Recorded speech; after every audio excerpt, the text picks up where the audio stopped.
Fellas, AC here. Hope you're doing well. Well, I'm gonna review a fragrance which I'm very pleasantly surprised by. A friend of mine from India, Rohit, sent me a truckload of samples, okay?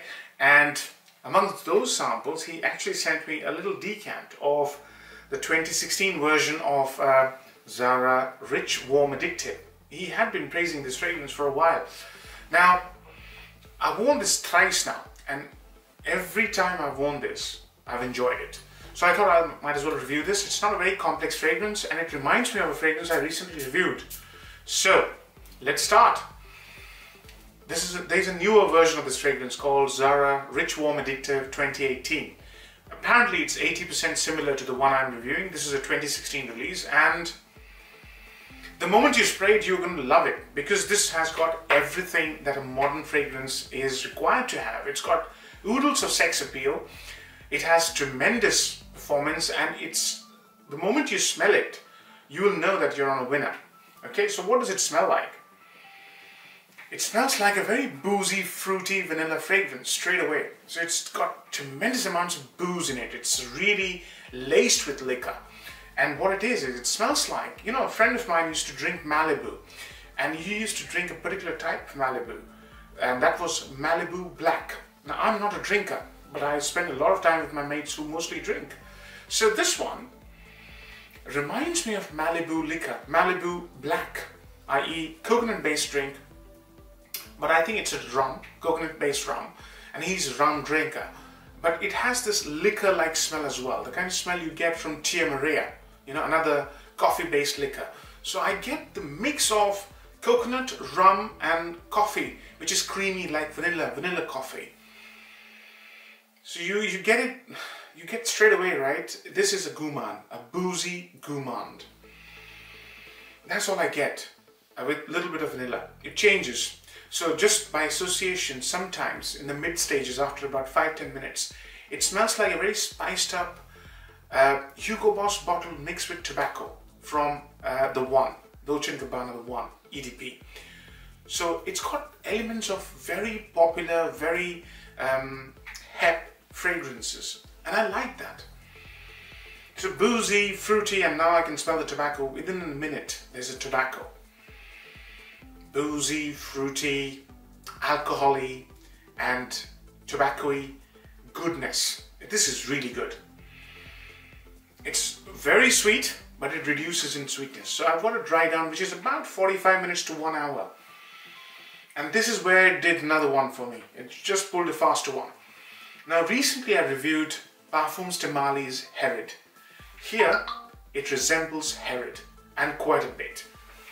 So Herod has this velvety, fruity, tobacco-y smell, which is dominated by vanilla. Here vanilla is slightly lesser than what you get in Herod, but it's definitely something which falls in the ballpark of Herod. So it's got tobacco, which is slightly dry. It's got sweetness like that you would get in a honey, so it's thicker than Herod, and it's got this slight hint of coconut with a good dose of vanilla. In the notes breakdown, I think it says sandalwood and cedar and this, that and the other. I don't get any woods, even in the late dry down, if I can remember. I wore it yesterday, I think. So it's pronounced tobacco, and which is spiced up, and with that there is a dose of booze, heavy dose of booze, slight dose of vanilla, and slight bit of coconut, which is the Malibu reference. This is beautiful, guys. Really, really good. Quite boozy, which will be excellent for evening time wear. So pros and cons, right? Number one pro, this is modern, sexy, sensual evening scent. So if you're a young lad and you are on a budget and you're looking for a beautiful nighttime scent, this could be beautiful. Fantastic, actually. Very, very sensual. Very beautiful fragrance. It is masculine, but it's for a young lad. Younger ones are going to love this. I'm loving it. But I'm just saying that if you're a young chap on a budget and you're looking for a beautiful evening scent, you know, daytime or otherwise, this is fantastic. Number two pro, the composition. You know, you're paying £11. If you go to zara.co.uk and order this 2018 version, I think it's £11. You're paying £11, but the composition is phenomenal. It's beautiful. It doesn't smell cheap at all. So number 2, that's the pro. Number 3 would be the longevity and the performance. It's easily an 8+ hour scent. Easily. It's got tremendous projection. So for the first 2 hours, this will cut through the winter air, and that's perfect for somebody who wants to wear this clubbing. So great performance. Sillage is also very strong. So wear it under your shirt and let it waft out if you're going to wear this to office. And I'm talking from a young person's perspective. I don't think it smells like alcohol, so you wouldn't be taken for a drinker if you wear this. It just has this beautiful rum note to provide that richness and gravity to the scent. And boozy notes are very attractive to women in colder weather. So it's very attractive. So those are the 3 pros, I would say. A downside would be that sweet. If you don't like sweet fragrances, then probably this is not for you. Because it is sweet, it's very sweet when it starts off, and the sweetness recedes a bit, but it is eventually a sweet fragrance. I can't think of any other downside. I mean, for this money, you're getting something that smells like Dolce & Gabbana mixed with Hugo Boss bottled. I think that's what it's called. And then it turns into something which is close to Herod.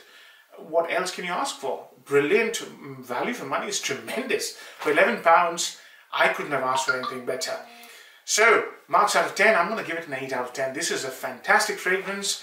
This is a very, very nicely created, sensual, tremendous modern fragrance for young lads. So yeah, 8 out of 10. Hope you like the review. Take care. Bye-bye.